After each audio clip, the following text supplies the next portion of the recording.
A 7-year-old girl finds $3,800 in cash in a downtown lobby. Her grandmother can't afford diabetes medication. Their car has been broken for 6 months. Their roof leaks every time it rains. But what this little girl does next will restore your faith in humanity. And what the billionaire owner discovers hidden in that same wallet will bring him to tears and change both their lives forever. The morning sun barely breaks through the clouds over South Memphis as 7-year-old Zara Williams stands in front of a cracked mirror, carefully braiding her own hair. Her small fingers work with practiced precision, the kind of independence that shouldn't belong to someone so young. In the next room, she can hear her grandmother, Miss Dorothy, coughing, that deep, rattling cough that's been getting worse since she started skipping her diabetes medication. "Grandma, you okay?" Zara calls out, her voice carrying the concern of someone who's already lost too much. "I'm fine, baby girl," Miss Dorothy responds, her voice warm despite the fatigue. "Just a little tickle. You get yourself ready for school now." Zara looks down at her backpack, the same one she's had for 3 years. The zipper is broken on one side, and she's covered the worn spots with hand-drawn stars using markers from the dollar store. Each star represents a wish for Grandma's health, a wish for their car to work again, a wish that the roof would stop leaking into the bucket they keep in the hallway. Their home tells a story. It's a weathered 2-bedroom house where love fills the spaces that money cannot. The living room furniture is older than Zara herself, covered with blankets to hide the tears in the upholstery.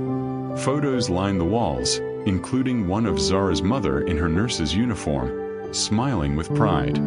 That was 2 years ago, before the double shift, before the car accident, before everything changed. Miss Dorothy emerges from her bedroom, moving slowly, favoring her left knee.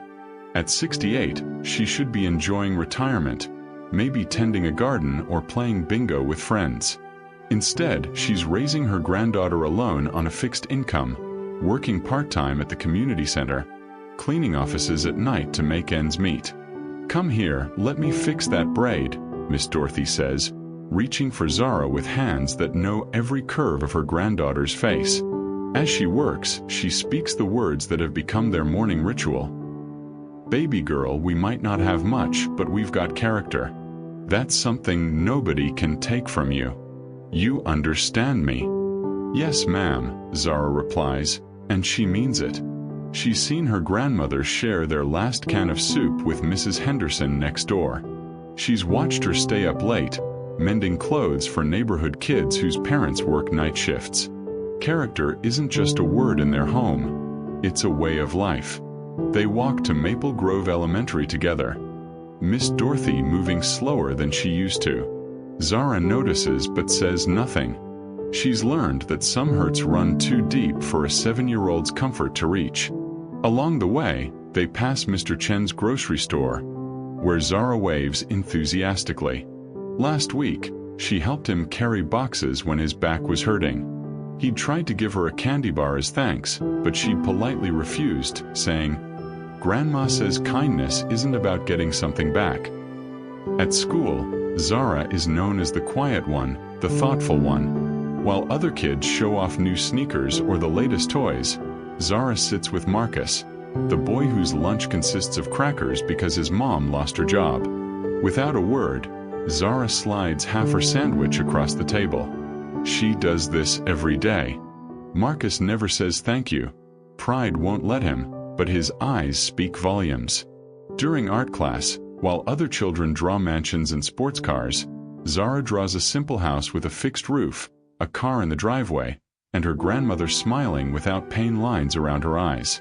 Her teacher, Mrs. Patterson, pauses at her desk, placing a gentle hand on Zara's shoulder.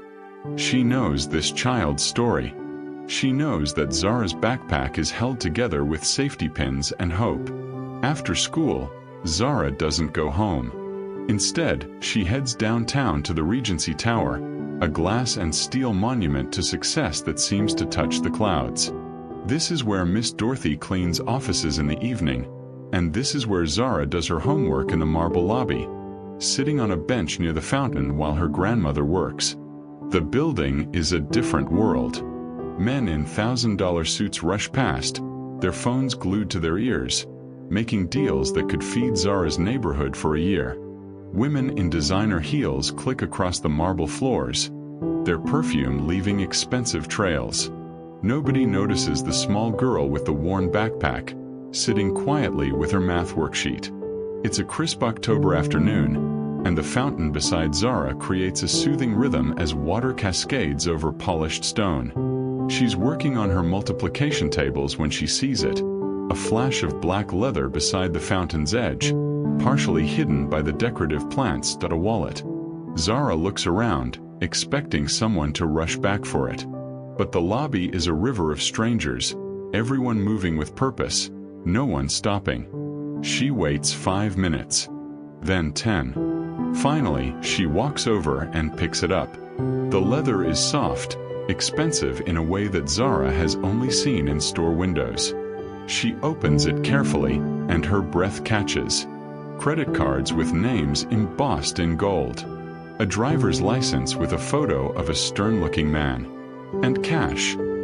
More cash than Zara has ever seen in her life. She counts it twice, her hands trembling. $3,800. For a moment, Zara can't breathe. This money represents everything. She thinks of the car sitting useless in their driveway, the one that broke down 6 months ago. Miss Dorothy has to walk everywhere now, even when her knee swells up like a balloon. She thinks of the diabetes medication, the pills that cost $200 a month that Grandma sometimes skips, saying she's feeling better even when Zara knows she's not. She thinks of the bucket in the hallway, catching rainwater from the leak in the roof. Of the embarrassment she feels when classmates ask why she wears the same 3 outfits all week. Of the happiness pennies in her jar at home, coins she's been collecting to donate to the animal shelter. Because even in poverty, Grandma taught her to think of others. This money could change everything. The name on the license reads Jonathan Pierce, and there are photos tucked in the wallet. 2 children, a boy and a girl about Zara's age, laughing on a beach somewhere beautiful. They look happy, loved, like they've never known cold nights or empty stomachs. The way Miss Dorothy sometimes grips the counter when she thinks Zara isn't looking, steadying herself against the pain. She thinks of the car repairs, the medication, the roof, the normalcy they could have. But then, like a whisper in her heart, she hears it. Baby girl, we might not have much, but we've got character. Zara closes the wallet, her decision made.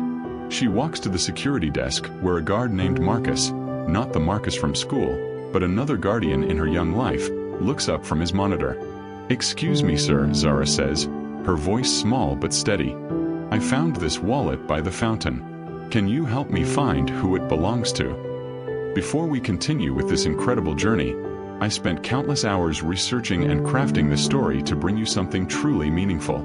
If stories like this touch your heart and you want to see more acts of kindness that restore faith in humanity, please subscribe and hit the notification bell. It means the world to me and helps these important stories reach others who need to hear them. Now, let's see what happens next. Marcus the security guard stares at the wallet, then at Zara, then back at the wallet. His eyes widen as he opens it and sees the name. "Little lady, do you know who this belongs to?" he asks, his voice a mixture of disbelief and respect. Zara shakes her head. "The ID says Jonathan Pierce. Does he work here?" Marcus lets out a low whistle. "Work here?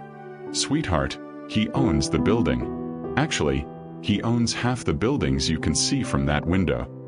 He looks at Zara more carefully now, taking in the hand-drawn stars on her backpack, the worn shoes, the quiet dignity in her posture. "You found this and brought it straight here?" "Yes, sir. It has pictures of his children." I thought he might be worried. Something shifts in Marcus's expression. A softness, a recognition of something rare. "You wait right here. I'm going to make a call." 20 minutes later, the elevator doors open, and Jonathan Pierce steps into the lobby. At 42, he's exactly what you'd expect from a man worth billions. Tailored navy suit, Italian leather shoes, a watch that costs more than most cars. But there's something else, something the business magazines don't capture. Tired eyes, a heaviness in his shoulders, the look of a man who's conquered the world but lost something more valuable along the way. He strides toward the security desk, his phone already in his hand, probably ready to check which credit cards need to be canceled, which accounts need to be frozen. But then he sees her, a small girl with braided hair and stars on her backpack, sitting patiently on the bench, her legs swinging slightly because they don't quite reach the floor. "Mr. Pierce," Marcus says, "this young lady found your wallet by the fountain. Brought it straight to me, hasn't been out of my sight since." Jonathan takes the wallet, checking its contents instinctively. Everything is there. The credit cards, the cash, the photos. His hands stop when he sees the $3,800, still neatly stacked exactly as he'd left it. He looks at Zara with an expression she can't quite read.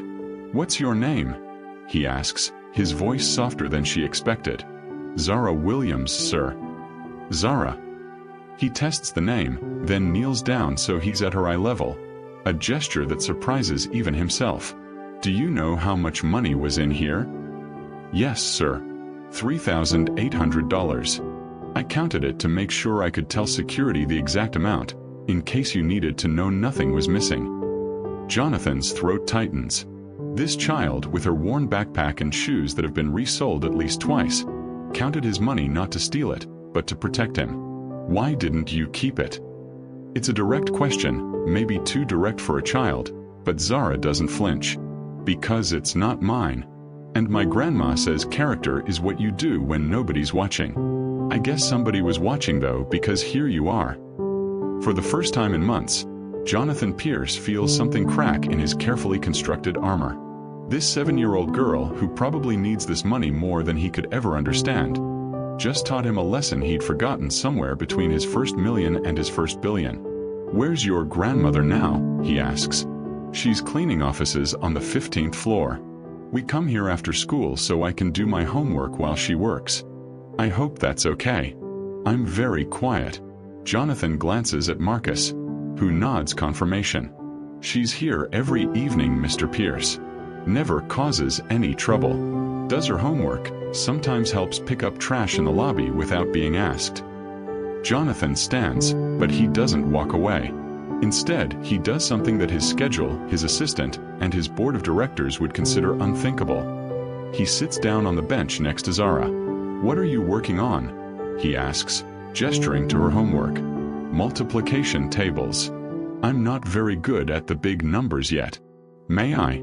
He picks up her worksheet, noticing immediately that she's using a pencil worn down to a stub, that her notebook paper is actually the back of old flyers, that she's making it work with what she has. "You know, I used to struggle with multiplication too, but then someone taught me a trick. Want to see?" For the next 10 minutes, Jonathan Pierce, a man whose time is literally worth thousands of dollars per minute, sits in his own lobby teaching a 7-year-old girl multiplication tricks. He shows her the finger method for 9 times tables, the pattern recognition for 6s, the shortcuts that make math feel like magic instead of misery. Zara's eyes light up with each new discovery. "That's so cool. Why don't they teach us this at school?" Sometimes the best lessons come from the most unexpected teachers, Jonathan says, and he's not sure if he's talking about math or something much bigger. When Miss Dorothy emerges from the elevator, pushing her cleaning cart, her eyes search for Zara as they always do. But today, she finds something that stops her cold. Her granddaughter sitting beside a man in a suit that costs more than their yearly rent, both of them laughing over a math worksheet. "Zara." Miss Dorothy's voice carries concern and confusion in equal measure. Jonathan stands immediately, extending his hand with a respect that Miss Dorothy isn't used to receiving from men in expensive suits. "Ma'am, you must be Zara's grandmother. I'm Jonathan Pierce. Your granddaughter just did something remarkable." As Jonathan explains what happened, Miss Dorothy's hand moves to her chest, her eyes filling with tears. She looks at Zara with a mixture of pride and something else, a validation that the lessons she's been teaching in their small, struggling home are taking root in beautiful ways. "Baby girl," Miss Dorothy whispers, pulling Zara into a hug. "I'm so proud of you. I just did what you taught me, Grandma." Jonathan watches this exchange, feeling something shift inside him. When was the last time his own children looked at him like that? When was the last time he taught them anything that wasn't about success, achievement, or winning? He reaches into his wallet and pulls out $500 bills. "Zara, I want to give you a reward for your honesty." But before he can hand it over, Zara gently pushes his hand back. "No thank you, sir. Grandma says if you do the right thing for a reward, you're not really doing the right thing. You're just doing business." Jonathan stares at this child, at this grandmother, at this lesson in humanity delivered in his own lobby. The money feels heavy in his hand now, almost insulting. "Then at least let me buy you dinner," he says, the word surprising him as they leave his mouth. "Both of you. There's a diner 2 blocks from here. Best pie in Memphis, or so I've been told. I wouldn't actually know. I haven't been to a diner in 20 years." Miss Dorothy starts to decline, but something in Jonathan's eyes stops her. It's not pity she sees there or obligation. It's something rawer, more real. It's need. His need for whatever this child and her grandmother have that his billions couldn't buy. "Just dinner," Jonathan adds quietly. "No rewards, no charity. Just dinner. Please." Miss Dorothy looks at Zara, who nods with that wisdom beyond her years. "Okay, Mr. Pierce. Just dinner. What would you do if you discovered someone with incredible talent living in such difficult circumstances? Let me know your thoughts below. I read every comment." The diner is called Rosie's, a place with cracked red vinyl booths and a jukebox that still plays actual records. Jonathan Pierce hasn't been in a place like this since he was in college, back when ramen noodles were a luxury and dreams were bigger than bank accounts. They slide into a corner booth, and Jonathan notices how Zara's eyes widen at the laminated menu, how she runs her finger down the prices, calculating in that way children do when they've learned too young that money doesn't grow on trees. "Order anything you want," Jonathan says gently. "Anything at all." Zara looks at Miss Dorothy, who nods permission. "Can I have the grilled cheese and the tomato soup?" Jonathan smiles. Here he is, prepared to spend hundreds, and this child orders the cheapest thing on the menu. "You can have more than that, Zara. What about dessert? I heard the pie here is legendary." "Really?" Zara's face lights up in a way that makes Jonathan's chest ache. "Could I have the apple pie? Grandma makes apple pie sometimes, but we ran out of butter last month." That casual mention, "we ran out of butter last month," lands like a punch. Jonathan realizes he's never once in his adult life had to think about whether he had butter. He's never had to choose between medication and groceries, between car repairs and keeping the lights on. Over dinner, Zara talks about school, about her friend Marcus who she shares lunch with, about the happiness pennies she's saving for the animal shelter. Miss Dorothy shares stories about the community center where she works, about the neighborhood that's struggling but refusing to break. Zara wants to be a veterinarian, Miss Dorothy says with pride. Ever since she was 4 years old, bringing home every stray cat and injured bird she could find.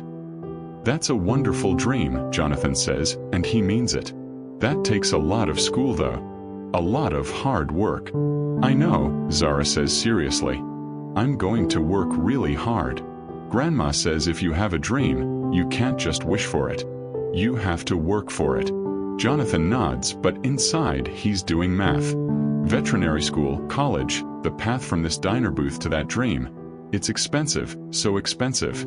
And this family is already struggling with butter.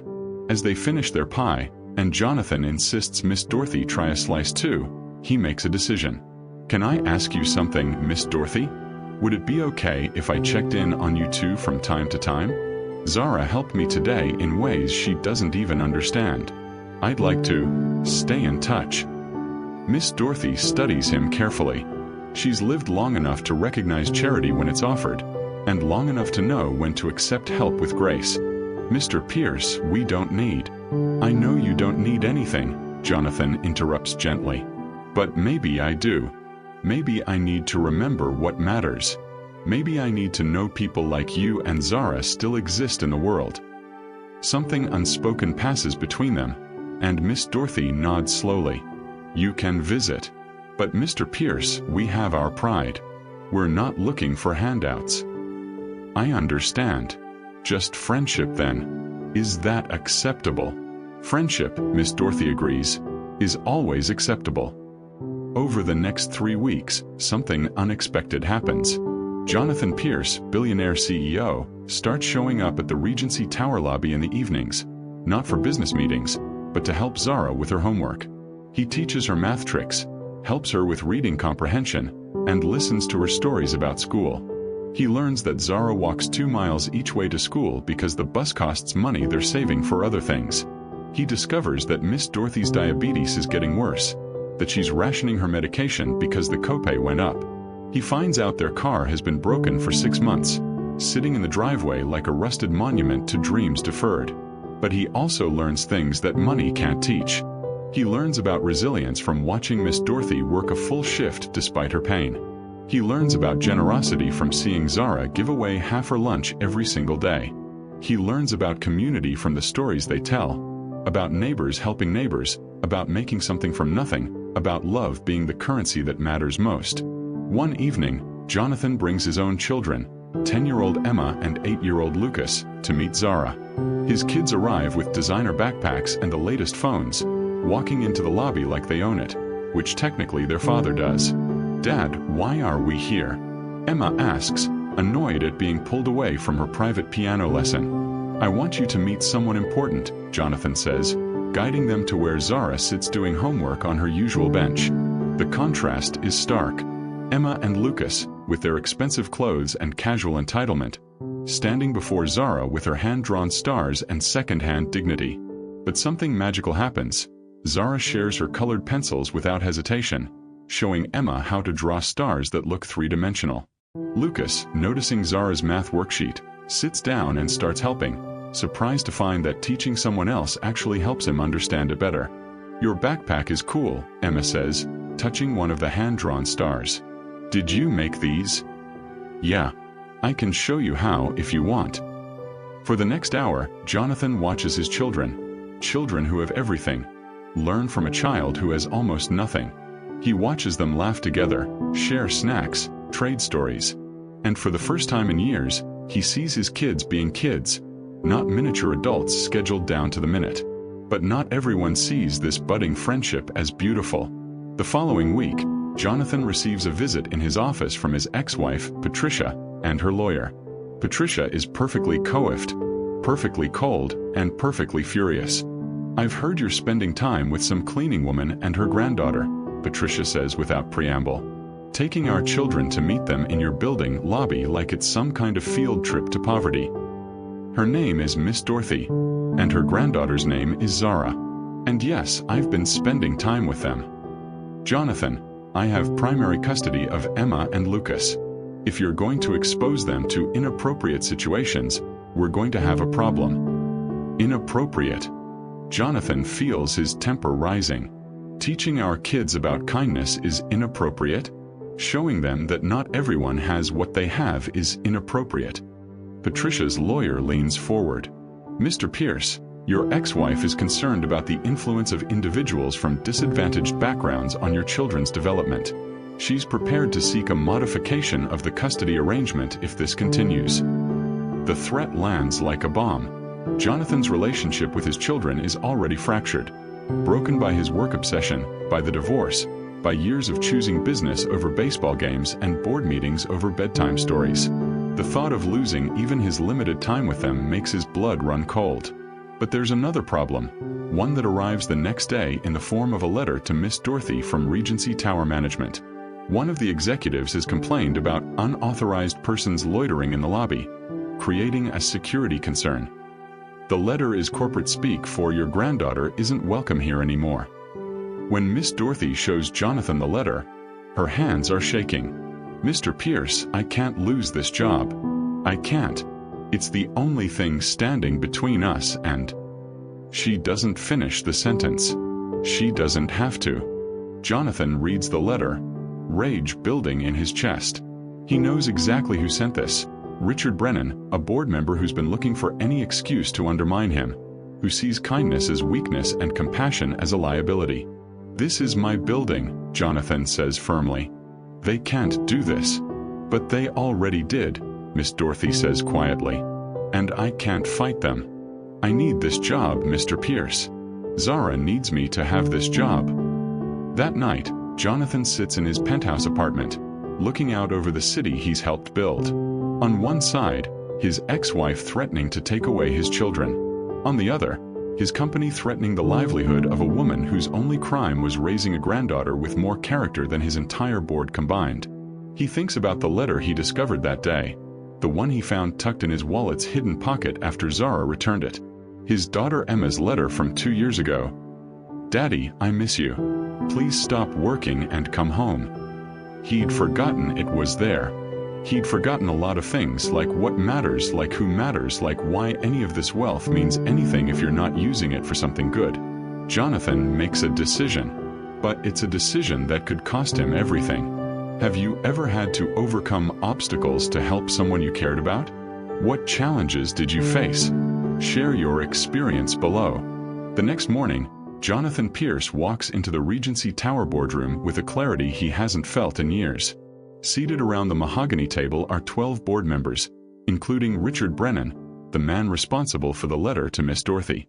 "Gentlemen, ladies," Jonathan begins, his voice calm but carrying an edge of steel. "I've called this emergency meeting to address a serious matter of company policy and, more importantly, company character." Richard Brennan shifts uncomfortably. He knows what's coming. Last week, a letter was sent to one of our evening custodial staff, prohibiting her granddaughter from waiting in our lobby while her grandmother works. This letter was sent without my knowledge or approval. Jonathan places a copy of the letter on the table. "I want to know who authorized this."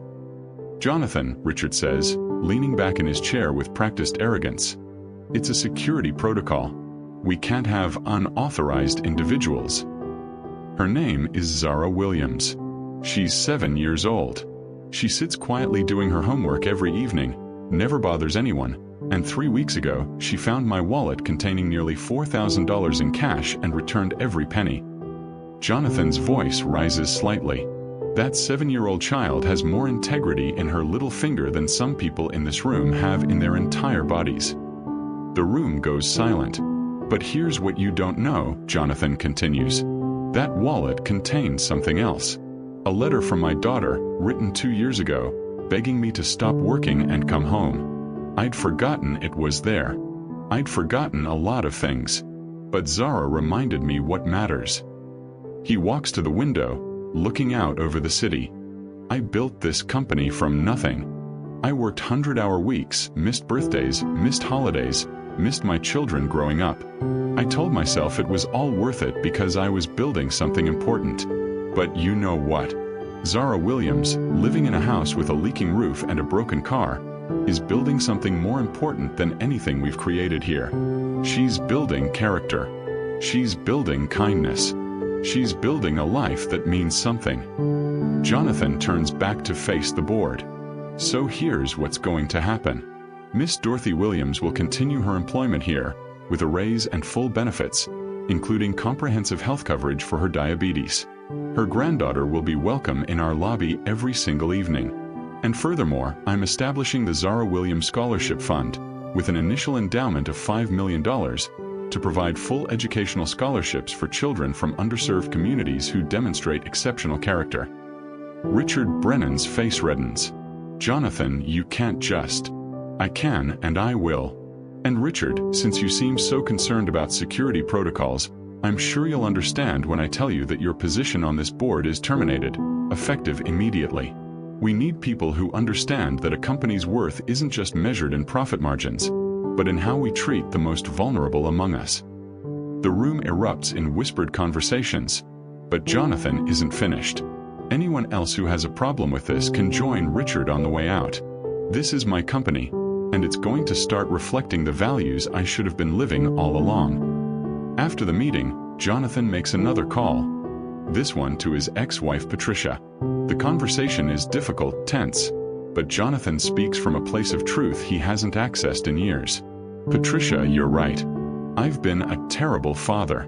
I chose work over our kids. I missed everything that mattered. But these past few weeks, spending time with Zara and her grandmother, I've remembered what it means to be present. To care about someone else's well-being more than my next business deal. I'm not asking you to change the custody arrangement. I'm asking for a chance to prove I've changed. To show Emma and Lucas the father they deserve. There's a long silence on the other end. Finally, Patricia speaks, her voice softer than he expected. Jonathan, I didn't marry you because you were rich. I married you because you were kind. Somewhere along the way you forgot that. If you're really rediscovering it, then maybe our children need to see that. Maybe they need to learn what you're learning. 2 months later, on a cold December morning, a moving truck pulls up to Miss Dorothy's weathered house in South Memphis. But this isn't an eviction. It's something else entirely. Jonathan arrives with Emma and Lucas, along with a team of contractors, volunteers from the community center, and several of his employees who've been inspired by Zara's story. What's all this? Miss Dorothy asks, standing on her porch in confusion and growing emotion.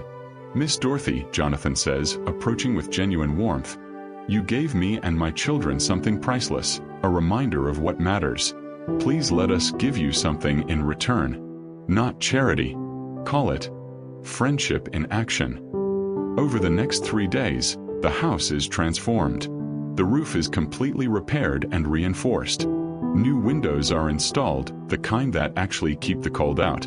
The plumbing is upgraded, the electrical system brought to code. The walls are painted in warm, inviting colors that Zara picks herself. Soft yellow for the kitchen, sky blue for her bedroom. But Jonathan does something else, something even more meaningful. He doesn't just hire professionals to do everything. He works alongside them, teaching Emma and Lucas how to paint walls, how to measure boards, how to build something with their own hands. His children, who've never done manual labor in their lives, discover the satisfaction of creating something real. Zara watches in amazement as her bedroom transforms. Emma helps her paint clouds on the ceiling, and Lucas installs a bookshelf he built himself in Jonathan's workshop, complete with books about veterinary medicine, marine biology, and animal care. This is for your dream, Lucas tells Zara, placing the last book on the shelf. Dad says every dream needs a foundation. Maybe this can be part of yours. The car in the driveway, the one that's been broken for 6 months, is towed away and replaced with a reliable used Honda, fully paid for, with insurance covered for 2 years. But more than that, Miss Dorothy receives a new job offer. Community Outreach Coordinator for Pierce Technologies, a newly created position with a real salary, full benefits, and the kind of health coverage that means she'll never have to skip her medication again. I don't need to clean offices anymore? Miss Dorothy asks, tears streaming down her face. You'll be doing something far more important, Jonathan explains. You'll be identifying families like yours. Families who are struggling but full of dignity. Families who need a hand up, not a handout. You'll help us direct resources where they're needed most. You'll teach us what you taught Zara, because apparently, billion-dollar companies need those lessons too. On Christmas Eve, something happens that would have been unthinkable 3 months ago. Jonathan brings Emma and Lucas to Miss Dorothy's house for dinner.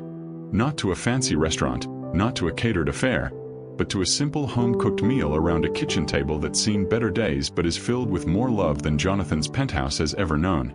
They eat ham and cornbread, collard greens and sweet potato pie. They laugh and tell stories. Emma teaches Zara a complicated handshake she learned at school. Lucas and Zara compare drawings of their favorite animals. And Jonathan and Miss Dorothy talk like old friends, because somehow, impossibly, that's what they've become. After dinner, as they're cleaning up, Jonathan pulls something from his pocket, a worn leather wallet, the same one Zara returned that October afternoon. Zara, he says, kneeling down to her level like he did that first day. Do you remember when you found this? Yes, sir. That was a very important day. It was the most important day. Because of you, I found something I'd lost. Something more valuable than all the money in that wallet. I found my way back to my children. I found my purpose again. I found myself. He opens the wallet and pulls out the letter. The tear-stained note from Emma that he'd forgotten was there. This letter was hidden in a pocket I never checked. I'd been carrying my daughter's heart around for 2 years and didn't even know it.